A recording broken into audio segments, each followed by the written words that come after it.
Salut tout le monde, comme promis, la deuxième partie de la vidéo sur le matérialisme dialectique, donc le second volet qui va traiter de la dialectique. Ce second volet, je vais l'enregistrer en plusieurs fois, si le décor derrière moi change, ne vous en étonnez pas, puisque j'ai trouvé un temps partiel, j'ai beaucoup moins de temps maintenant pour faire des vidéos, et cette vidéo va être, je pense, plus longue que d'habitude, donc je vais l'enregistrer en plusieurs fois. Je vais donc donner pour commencer quelques lectures de façon à ce que les gens ne m'envoient pas des messages en disant que ce que je raconte c'est du n'importe quoi et que je pars dans des délires invraisemblables. Non, tout ça c'est basé en fait sur des lectures, donc des bouquins politiques écrits par les plus grands en fait, du XXe siècle, les plus grands politiciens. Alors voici les quelques bouquins que je vous conseille de lire pour mieux comprendre le monde politique dans lequel vous vivez aujourd'hui. On a des bouquins écrits par des chefs d'État du XXe siècle. Je pense notamment à Staline et Mao. On a également les écrits de Marx et Engels. Ce qu'il faut savoir, c'est que les idées derrière le communisme sont antérieures à Marx. Donc lorsqu'on entend souvent dire que Marx est le père du communisme, c'est pas du tout le cas en fait. Vous trouvez déjà des idées très similaires à celles mises en avant par les communistes dans Utopie de Sir Thomas More, écrit au XVIe siècle. Pendant la Révolution française, vous avez également ces idées de suppression des privilèges et d'égalité entre tous les citoyens. Je vous conseille notamment de vous pencher sur le cas de Gracchus Babeuf, un révolutionnaire français qui prônait l'égalité parfaite entre tous les citoyens. On a le manifeste du Parti communiste, qui est la Bible des communistes. On a le marxisme et la question nationale de Joseph Staline, un livre très important si vous voulez comprendre ce qui se passe aujourd'hui dans le monde politique, et notamment la question de l'immigration, etc. Le petit livre rouge de Mao, un essai philosophique très important de Mao, qui est De la contradiction. C'est probablement le bouquin que vous devez lire si vous voulez suivre cette vidéo, ce volet, la partie traitant de la dialectique, de la loi de la contradiction. Il faut lire cet essai de Mao. Et je vous recommande également un livre qui est très controversé, qui est Mon combat d'Adolf Hitler, ce qui vous permet si vous lisez ce bouquin, vous comprendrez pourquoi Hitler haïssait les Juifs, pourquoi il a été amené à vouloir leur destruction. Tout simplement en fait parce qu'il haïssait les marxistes et le marxisme. Sa haine des Juifs vient de sa haine du marxisme. Alors avant de commencer, ce qu'il faut savoir, c'est que la dialectique est à l'origine d'un très grand nombre de changements, de bouleversements, de transformations dans la société ces dernières décennies. Alors la dialectique, qui est tout aussi fondamentale que le matérialisme vu dans le premier volet de cette vidéo en deux parties, est basée sur une loi que l'on appelle loi de l'unité des opposés ou encore loi de la contradiction. Cette loi régit le développement et la transformation de toutes les choses et phénomènes de la nature. Selon cette loi, les causes principales du développement et de la transformation des choses et phénomènes de la nature se trouvent dans leurs contradictions internes. Et on a également des facteurs externes, mais qui sont secondaires, des facteurs externes qui vont venir influencer, accélérer ou modifier la transformation, mais ces facteurs restent secondaires. La cause principale étant se trouvant dans les contradictions internes aux choses et phénomènes de la nature. Alors l'idée générale est qu'il existe une contradiction au sein de chaque chose et chaque phénomène de la nature. La matière se présente sous forme d'entité que l'on appelle unité des opposés, sachant que chaque chose, chaque phénomène de la nature est composé de plusieurs unités des opposés. Chaque unité des opposés se présente donc est composé donc de deux aspects qui à la fois s'opposent et s'attirent, donc qui s'opposent et qui ne peuvent exister l'un sans l'autre. Alors je vais donner un exemple. Le bien et le mal forment une unité des opposés. En supprimant le mal, la raison d'exister du bien disparaît avec lui. Autrement dit, si on supprime l'un des aspects, donc l'un des opposés, l'autre aspect perd tout son sens en tant que concept seul, en tant que concept indépendant. Donc si on supprime le mal, le concept bien n'a plus aucun sens. Autre exemple avec l'unité des opposés vie et mort. On admet que quelque chose est vivant si et seulement si ce quelque chose peut mourir. Si ce quelque chose ne peut pas mourir, c'est qu'il n'est pas vivant. Ou encore donc amour et haine, beauté et laideur, lumière et obscurité, théisme, athéisme,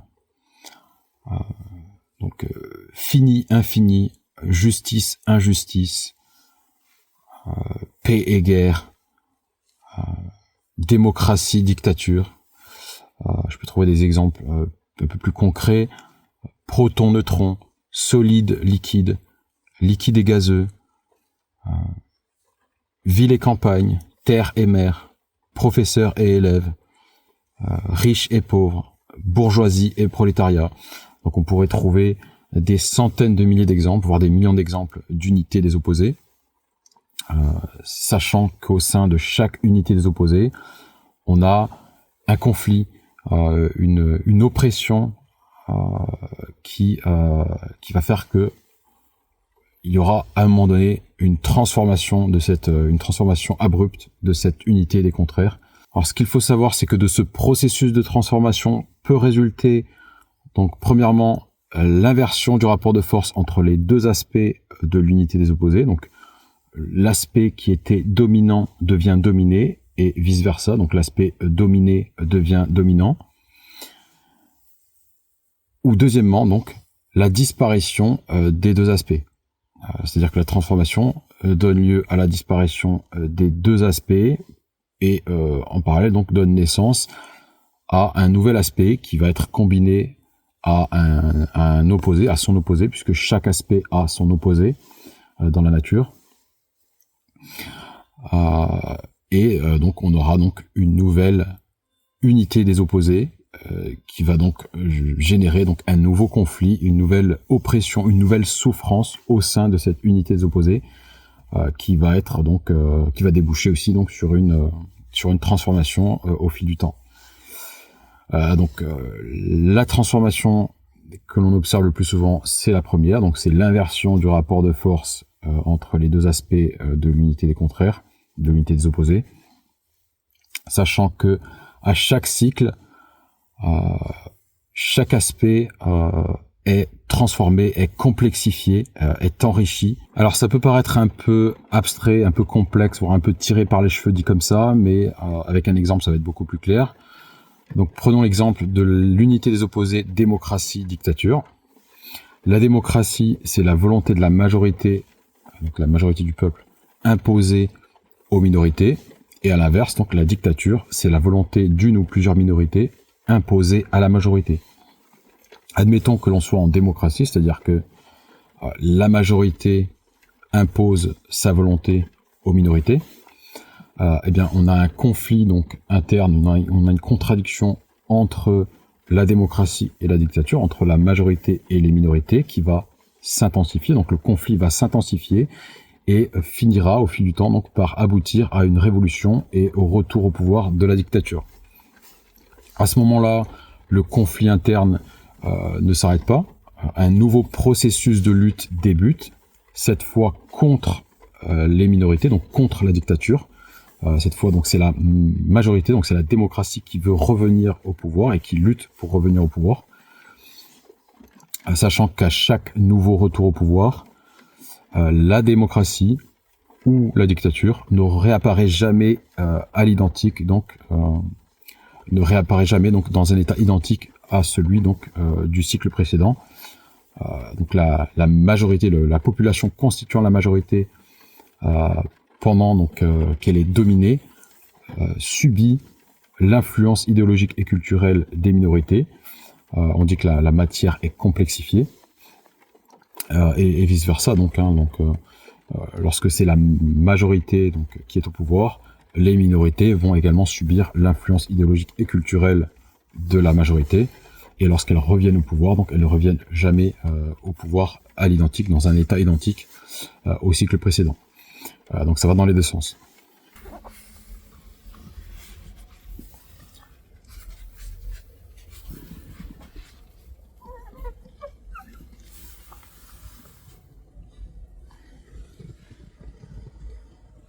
Alors, je vais donner un second exemple d'inversion du rapport de force entre deux aspects au sein d'une unité des opposés. Si on prend l'unité des opposés homme-femme, on sait que tout au long de l'histoire, les hommes ont été dominants, l'homme a dominé la femme. Puis la tendance a commencé à s'inverser tout doucement à partir du 19e siècle, on va dire, à partir du moment où les femmes ont décidé de prendre en main leur destin et de changer leurs conditions. Donc c'est le début du mouvement pour le droit des femmes. Et jusqu'à aujourd'hui, jusqu'au 21e siècle, cette tendance d'inversion du rapport de force s'est poursuivi, et aujourd'hui en 2026 on peut dire que le rapport n'est pas complètement inversé, mais on arrive quasiment à un point de bascule où la femme devient dominante par rapport à l'homme.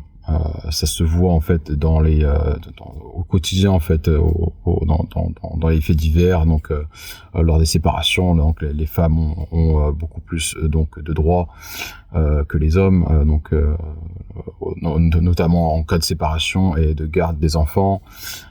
Auprès d'un JAF, c'est la femme qui va la plupart du temps garder les enfants, obtenir toutes les allocations, toutes les aides de l'État, etc., etc.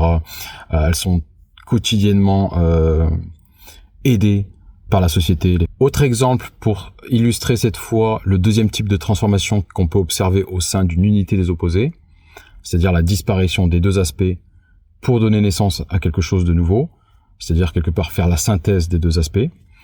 Je vais reprendre l'exemple de l'unité des opposés homme-femme. On a tous été témoins ces dernières années, voire ces dernières décennies, de la propagande diffusée en masse dans les médias, dans le business de l'entertainment, dans les films, séries, documentaires, etc., Netflix, Hollywood, mais également dans les universités, pour disséminer dans les esprits, que ce soit des étudiants ou des gens en général, des hommes et des femmes en général, l'idée selon laquelle un homme peut devenir femme, un homme peut se sentir femme, et qu'une femme peut devenir homme, se sentir homme, ce qui a donné lieu à des aberrations comme le phénomène de non-binarité, où un être humain ne se sent ni homme ni femme, mais aussi la transsexualité, où l'on pousse les hommes et les femmes à changer de sexe pour adopter le sexe opposé, ce qui va complètement à l'encontre de la logique et de la nature. Le but de cette propagande diffusée par certains marxistes qui ont jugé bon de s'attaquer à l'unité des opposés hommes-femmes de cette façon, le but était de créer un être androgyne, qui est la synthèse de l'homme et de la femme. On prend l'homme et la femme, on mélange les deux concepts et on obtient un être androgyne, à mi-chemin entre l'homme et la femme. Évidemment, très mauvaise idée, puisque toutes les contradictions ne sont pas à résoudre, ne sont pas des priorités. Il y a certes une contradiction entre les besoins de l'homme et les besoins de la femme, mais il y a également une attraction entre les deux. Les deux sont complémentaires, c'est pour ça qu'ils s'opposent et s'attirent à la fois. Il y avait d'autres façons de résoudre cette contradiction, notamment en inversant le rapport de force entre les deux, ou en l'équilibrant en tout cas, sachant qu'on ne peut jamais vraiment arriver à un parfait équilibre. Alors un deuxième exemple pour illustrer le phénomène de synthèse des deux aspects d'une unité des opposés, Donc je vais prendre l'exemple de l'unité des opposés couple célibat. Alors on sait que de tout temps, donc l'homme et la femme se sont unis dans le mariage, donc leur relation se déroulait se faisait donc au sein du mariage, qui durait généralement donc la vie entière. La grande majorité des mariages duraient pour la vie, et seule la mort venait séparer donc les deux, l'homme et la femme. Puis les choses ont commencé à changer, à évoluer avec le temps, donc au fil des années, des décennies. Rares sont les mariages aujourd'hui qui durent, et nombreux sont les divorces qui viennent en fait séparer l'homme et la femme. Alors encore une fois, des facteurs externes sont venus influencer, accélérer, modifier la transformation qui résulte du conflit entre le couple et le célibat. Il y a une contradiction entre les deux, et donc il y a un conflit entre les deux, cette propagande diffusée encore une fois dans les séries, les films, les documentaires, dans les médias, etc., était destinée à discréditer le couple, à faire la promotion du célibat, mais surtout à faire la promotion de la promiscuité sexuelle, qui est la synthèse du couple et du célibat. La synthèse du couple et du célibat, c'est la promiscuité sexuelle. Lorsque vous couchez à droite et à gauche avec un peu tout le monde, vous n'êtes ni en couple ni réellement célibataire, parce que le célibat, c'est l'abstinence, c'est n'avoir aucune relation sexuelle, c'est n'avoir aucune relation amoureuse. Le couple, c'est avoir les deux, c'est avoir les relations sexuelles et relations amoureuses. Et en faisant un mix des deux, vous obtenez la promiscuité sexuelle qui vous apporte les relations sexuelles, mais également la magie des premiers instants. Donc quelque part, il y a souvent aussi un peu de sentiments qui viennent s'ajouter à ça. Pas toujours, mais parfois. Pourquoi est-ce que certains marxistes ont jugé bon de diffuser ce genre de propagande, de s'attaquer au couple? Bien tout simplement pour déconstruire la famille, puisque Marx notamment, mais beaucoup d'autres marxistes ont identifié la famille comme l'un des piliers de la bourgeoisie, l'un des piliers du capitalisme, et donc qu'il fallait détruire, auquel il fallait s'attaquer, ce qui est encore une fois une mauvaise idée. Donc tout n'est pas bon à prendre dans le marxisme. Il y a beaucoup de choses auxquelles j'adhère, et beaucoup d'autres auxquelles j'adhère moins, voire pas du tout. Et le fait de s'attaquer à la famille est l'une de ces choses auxquelles je n'adhère pas, et auxquelles n'adhèrent pas d'ailleurs un très grand nombre de marxistes, puisque si vous allez en Chine par exemple ou en Russie, vous ne verrez pas ce genre de propagande qui s'attaque à la famille. Alors, ce qu'il faut savoir d'un point de vue marxiste, c'est que l'une des unités des opposés les plus importantes est l'unité dominant-dominé, mais également exploiteur-exploité. Alors, on y reviendra. Dominant-dominé, le marxiste va scanner l'histoire pour identifier les relations dominant-dominé et tenter d'inverser les choses, d'inverser le rapport de force entre les deux, de façon à ce que le dominant devienne le dominé et le dominé devienne le dominant. Ça permet au dominant de comprendre la situation, le quotidien du dominé, et d'avoir peut-être davantage d'empathie envers le dominé, puisqu'il subit à présent lui-même son quotidien, et vice versa. Si je reprends la relation homme-femme, historiquement les femmes ont été écrasées par les hommes, dominées par les hommes. C'était clairement des citoyens de seconde zone qui avaient très peu de droits. Puis la situation a commencé à changer au cours du XXe siècle, à s'inverser au cours du XXIe siècle. Donc aujourd'hui encore, donc on cherche à écraser les hommes, à faire en sorte qu'ils soient dominés par les femmes, de façon à ce qu'ils comprennent ce qu'est donc ce qu'est le quotidien en fait d'une personne qui est dominée ainsi. Donc concrètement, le but c'est donc d'inverser le rapport de force pour arriver à l'autre extrême avant de revenir donc proche de l'équilibre.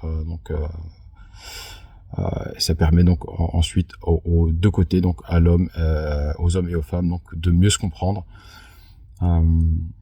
et de vivre donc plus en harmonie, on va dire, puisqu'ils ont tous deux vécu les deux phases, donc la phase dominante et la phase dominée. Donc c'est censé, donc à long terme en tout cas, améliorer la relation donc entre les hommes et les femmes, et pas l'inverse. Hein. C'est pas censé les détruire. C'est pas censé détruire la relation complètement. C'est censé au contraire l'améliorer. Mais pour l'améliorer, il faut d'abord passer par ces phases difficiles où les deux côtés donc doivent comprendre, donc doivent se mettre quelque part dans la peau de l'autre pour mieux le comprendre. Donc voilà, c'était une introduction au matérialisme dialectique. Donc vous avez la première partie dont j'ai mis le lien en début de vidéo. Donc le premier volet qui est traité du matérialisme, donc qui est l'idée selon laquelle tout ce qui existe dans le monde sensible, dans le monde observable, n'est que de la matière en mouvement et en perpétuelle transformation, de la matière en interaction et interconnexion avec d'autres formes de matière. Et vous avez le second volet, donc qui est la dialectique, qu'on vient de voir donc aujourd'hui dans cette vidéo. Et si vous combinez les deux sujets, vous obtenez donc le matérialisme dialectique, qui est la philosophie à la base du marxisme. Alors, moi je n'ai j'ai pas voulu m'étaler en fait davantage, hein. Je suis pas rentré trop dans les détails, mais de votre côté, vous pouvez très bien prendre un sujet de société, un phénomène de société pour lequel vous avez observé beaucoup de changements ces dernières années, ces dernières décennies, et l'étudier donc sous le prisme donc du matérialisme dialectique, de la dialectique, et vous comprendrez donc peut-être un peu mieux donc pourquoi ces changements ont eu lieu.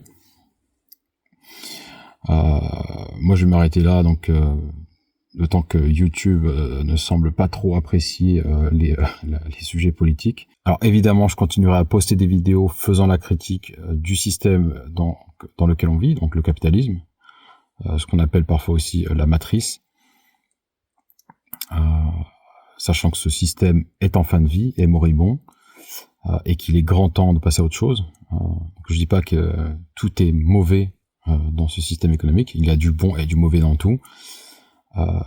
Mais voilà, je pense que on peut faire beaucoup mieux que ça, et ça va prendre un certain temps. Ça va donc prendre encore probablement plusieurs décennies avant donc de parvenir à un système plus équitable pour tous. Entre-temps, donc je posterai également donc sur cette chaîne des vidéos montrant mon quotidien en tant que personne vivant dans sa voiture, puisque je vis dans mon véhicule non pas par volonté, non pas pour le fun, mais par contrainte, par obligation, puisque j'ai pas réussi à trouver de logement. Ma situation fait que je n'ai pas donc suffisamment de revenus pour en obtenir un. Je suis seul, hein, je suis pas en couple, et même en étant en couple, c'est compliqué donc de trouver un logement. Et quand bien même demain un propriétaire me propose un logement, pour moi il n'est pas question en fait de verser les 2/3 de mes revenus pour payer un loyer. Et si vous ajoutez à ça les factures d'eau, d'électricité, on atteint facilement 70% des revenus lorsque vous êtes au SMIC. Et ça concerne vraiment beaucoup de monde, il y a beaucoup de personnes qui sont au SMIC. Donc si vous avez 70% de vos revenus qui sont dédiés à votre loyer, facture d'eau, facture d'électricité. Si vous enlevez les coûts de la nourriture et d'autres factures encore, donc téléphone, internet, etc. Il vous reste rien en fait pour profiter de la vie. Il vous reste rien pour faire des activités avec vos enfants, pour voyager, etc. Donc moi je préfère encore essayer de m'en sortir pendant un certain temps dans mon véhicule en essayant d'économiser un peu d'argent plutôt que d'enrichir un propriétaire en survivant à peine en fait avec ce qui me reste à la fin du mois. Donc voilà, c'est tout pour cette vidéo. J'espère que ça vous a plu et n'oubliez pas de vous abonner, de liker la vidéo, de laisser un commentaire. Et je vous dis à la prochaine. Allez, salut.